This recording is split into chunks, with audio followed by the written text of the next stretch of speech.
എല്ലാവർക്കും ഞങ്ങളുടെ ഒരു പുതിയ വീഡിയോയിലേക്ക് സ്വാഗതം. ഇന്ന് ഞങ്ങൾ പറയാൻ പോകുന്നത് ഒരു ഹാങ്ങിങ് പ്ലാന്റിനെ കുറിച്ചാണ്. ഭംഗിയുള്ളതായിട്ടുള്ള ഒരു ഹാങ്ങിങ് പ്ലാന്റാണ്. അതിൻ്റെ പേരാണ് കേളി പിങ്ക്. പേരിൽ കേളി പിങ്ക് ആണെങ്കിൽ പോലും ചെടി പൊതുവെ ഒരു പച്ച നിറത്തോടു കൂടിയാണ് കാണപ്പെടുന്നത്. ഇത് പെഡിലാന്തസ് ഫാമിലിയിൽപ്പെട്ട ഒരു ചെടിയാണ്. ഈ പെഡിലാന്തസ് ഫാമിലിയിൽപ്പെട്ട എല്ലാ ചെടികളും ഇപ്പോൾ യൂഫോബിയ വിഭാഗത്താണ് പെടുന്നത്. ഇതിന് മറ്റൊരു പേര് കൂടിയുണ്ട്, ഡെവിൾസ് ബാക്ക് ബോൺ, അതേപോലെ തന്നെ സിഗ്സാഗ് പ്ലാന്റ് എന്നെല്ലാം പറയാറുണ്ട്. ഇതൊരു സെമി സക്കുലൻ്റ് പ്ലാന്റ് ആണ്.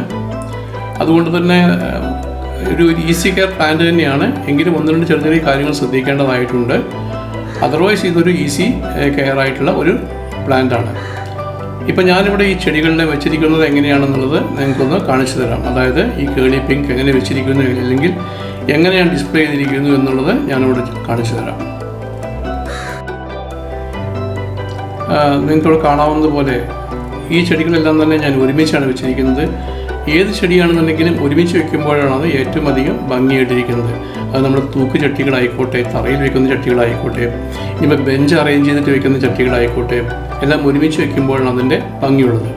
അപ്പോൾ ഞാനെപ്പോഴും സജസ്റ്റ് ചെയ്യുന്നത്, നിങ്ങൾ ഇത്തരം പ്ലാന്റിനോട് താല്പര്യമുണ്ടെങ്കിൽ, ഹാങ്ങിങ് പ്ലാന്റ് ആയിക്കോട്ടെ, മറ്റേതെങ്കിലും ചെടികളായിക്കോട്ടെ, അത് 2-3 കമ്പ് വാങ്ങിക്കുക, അല്ലെങ്കിൽ 2-3 ചെടികൾ വാങ്ങിക്കുക. എന്നിട്ട് ഒരുമിച്ച് വയ്ക്കുമ്പോഴെന്താണ് അത് വളരെ ഭംഗിയുള്ളതായി മാറും. ഞാനിവിടെ ചട്ടിയിൽ വെച്ചിരിക്കുന്നത് ഒരു ടെറാക്കോട്ട പോട്ടിലാണ്. പ്ലാസ്റ്റിക് പോട്ടിലാണ് പ്ലാന്റ് ചെയ്തിരിക്കുന്നത്, പക്ഷേ വെച്ചിരിക്കുന്നത് ഒരു ടെറാക്കോട്ട പോട്ടിലാണ്. ഈ ടെറാക്കോട്ടയ്ക്കുള്ള പ്രത്യേകത എന്ന് വെച്ച് കഴിഞ്ഞാൽ എപ്പോഴും ചെടിക്ക് നല്ല തണുപ്പ് ലഭിക്കും. അതേപോലെ തന്നെ കാഴ്ചയ്ക്ക് നല്ല ഭംഗിയുള്ള ഒരു വസ്തു തന്നെയാണ് ടെറാക്കോട്ട പോട്ടുകൾ. പക്ഷേ ഹാൻഡിൽ ചെയ്യാൻ വളരെ ശ്രദ്ധിച്ച് മാത്രമേ നമുക്കത് ഹാൻഡിൽ ചെയ്യാൻ പറ്റുള്ളൂ. അടുത്തതായിട്ട് നമുക്കത് മറ്റ് കാര്യങ്ങളിലേക്ക് കിടക്കാം. പ്രധാനമായും സൂര്യപ്രകാശം തന്നെയാണ്. സൂര്യപ്രകാശം നമുക്കിതിന് ഒരു ഷെയ്ഡിൽ വളർത്തുന്നതാണ് ഇപ്പോഴും ഈ ചെടി നല്ലത്. നേരിട്ടുള്ള സൂര്യപ്രകാശം ഈ ചെടിക്ക് ആവശ്യമില്ല.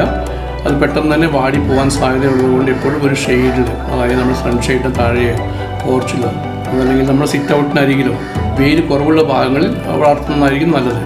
എങ്കിലും രാവിലത്തെ വെയിൽ ഏകദേശം ഒരു 10-11 മണിയായിട്ടുള്ള വെയിൽ കൊണ്ടുകഴിഞ്ഞാലും ഈ ചെടിക്ക് പ്രത്യേകിച്ചൊന്നും സംഭവിക്കുകയില്ല. അതേസമയം അതിൻ്റെ ഇലകൾക്ക് ഒരു സ്ലൈറ്റായിട്ട് അല്ലെങ്കിൽ ഒരു ലൈറ്റായിട്ടൊരു പിങ്ക് നിറം പ്രത്യക്ഷപ്പെടുകയും ചെയ്യും. അത് വളരെ ഭംഗിയുള്ള ഒരു ഷെയ്ഡായിട്ട് ആ ഏരിയയിൽ ഭംഗിയായിട്ട് നിൽക്കും. അതുകൊണ്ടായിരിക്കണം അതിനെ ഒരു കേളി പിങ്ക് എന്നുള്ള പേര് വരാൻ തന്നെ കാരണം. അതർവൈസ് നമ്മുടെ നാട്ടിൽ ഫുൾ ടൈം ഷെയ്ഡിൽ വെക്കുകയാണെങ്കിൽ ഒരിക്കലും അത് പിങ്ക് നിറം ആവാറില്ല. ഇനി അടുത്തതായി അതിൻ്റെ വാട്ടറിങ്. ഇത് സക്കുലൻ്റ് പ്ലാന്റ് ആയതുകൊണ്ട് തന്നെ അപ്പോൾ അതിനകത്ത് തന്നെ സാധാരണഗതി അതിന് തണ്ടിൽ വെള്ളം നിറഞ്ഞു നിൽക്കുന്നതായിട്ട് നമുക്ക് കാണാം. ഇത് കട്ട് ചെയ്ത് നോക്കിക്കഴിഞ്ഞാൽ അറിയാം, അതിനകത്തൊരു സാപ്പ്, ഒരു പാല് പോലെയുള്ള ഒരു വസ്തു കാണാം. അതുകൊണ്ട് ഈ തണ്ട് ഒരിക്കലും പെട്ടെന്ന് ഉണങ്ങി പോവുകയില്ല. അതുകൊണ്ട് വെള്ളത്തിൻ്റെ അളവ് നമുക്ക് നോക്കിയതിന് ശേഷം വളരെ കുറച്ച് മാത്രമേ വേണ്ടൂ. ശരാശരി ആഴ്ചയിൽ 1-2 തവണ മാത്രമേ ഈ ചെടിക്ക് നമ്മൾ വെള്ളം ഒഴിക്കേണ്ടതായിട്ടുള്ളൂ. എങ്കിലും പെട്ടെന്നൊരു വാട്ടമെങ്ങാനും പ്രത്യക്ഷപ്പെടുകയാണെങ്കിൽ വെള്ളം ഒഴിച്ചാൽ ഒരു 10 മിനിറ്റ് കൊണ്ട് അല്ലെങ്കിൽ 15 മിനിറ്റ് കൊണ്ട് വീണ്ടും അത് പൂർവ്വസ്ഥിതി പ്രാപിക്കുന്നതാണ്. എൻ്റെ അനുഭവത്തിൽ ഞാൻ പറയുകയാണെന്നുണ്ടെങ്കിൽ എനിക്ക് തോന്നുന്നത് ആഴ്ചയിൽ 2 ദിവസം വെള്ളം നനച്ചാൽ ധാരാളമാണ്. എങ്കിലും ഇടയ്ക്കിടയ്ക്കൊന്ന് അതിൻ്റെ ജലാംശം ഒന്ന് നോക്കുന്നത് നന്നായിരിക്കും. അടുത്തതായി ഇതിൻ്റെ വളപ്രയോഗം. കാര്യമായിട്ട് അല്ലെങ്കിൽ പ്രത്യേകിച്ച് എന്തെങ്കിലും ഒരു വളം ഇതിന് കൊടുക്കേണ്ടതായിട്ടില്ല.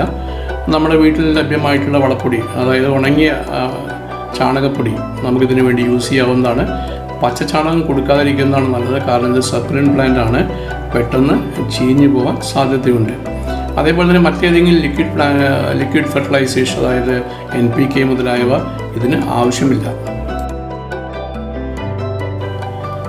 ഞാനിവിടെ വളർത്തിയിട്ടുള്ള എല്ലാ ചെടികളും, ഈ കാണുന്ന എല്ലാ ചെടികളും നമ്മുടെ ഈ ചാണകം ഉപയോഗിച്ച് മാത്രമാണ് വളർത്തുന്നത്.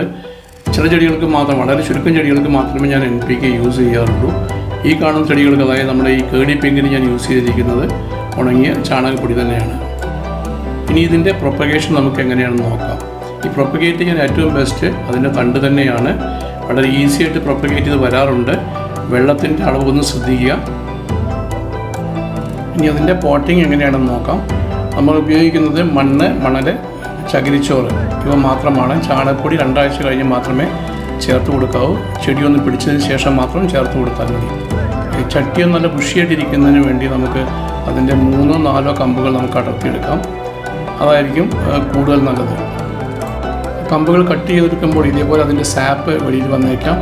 ഇതും ചാണകവുമായിട്ട് മിക്സ് ചെയ്ത് ഇൻഫെക്ഷൻ ആവാതിരിക്കാൻ വേണ്ടിയിട്ടാണ് നമ്മൾ ചാണകപ്പൊടി ആദ്യമേ ചേർത്ത് കൊടുക്കേണ്ടതെന്ന് പറയാൻ കാരണം, ഈ സാപ്പ് എടുത്ത ഭാഗത്ത് നമുക്ക് വേണമെങ്കിൽ നമുക്ക് ആൻറ്റി ഫംഗലായിട്ടുള്ള നമ്മുടെ സാഫ് മുതലായവ നമുക്ക് വേണമെങ്കിൽ തേച്ച് കൊടുക്കാവുന്നതേ ഉള്ളൂ. അതിനുശേഷം നമ്മൾ കമ്പുകളെല്ലാം ചട്ടിയിൽ ഉറപ്പിച്ച് നിർത്തിയതിന് ശേഷം അത്യാവശ്യം വെള്ളം ഒഴിച്ചു കൊടുത്ത് നമുക്ക് 2-3 ദിവസം തണലത്ത് വെച്ചതിന് ശേഷം മാത്രമേ നമ്മൾ ഹാങ്ങിങ് പ്ലാന്റായിട്ട് നമുക്ക് യൂസ് ചെയ്യാവൂ. ഇതോടുകൂടി ഈ വീഡിയോ ഇവിടെ പൂർണ്ണമാവുകയാണ്. വീഡിയോ ഇഷ്ടപ്പെട്ടെങ്കിൽ ലൈക്ക് ചെയ്യാനും സബ്സ്ക്രൈബ് ചെയ്യാനും മറക്കരുത്. ഇനി പുതിയ വീഡിയോയുമായി വീണ്ടും വരുന്നവരെ എല്ലാവരോടും നന്ദി, നമസ്കാരം.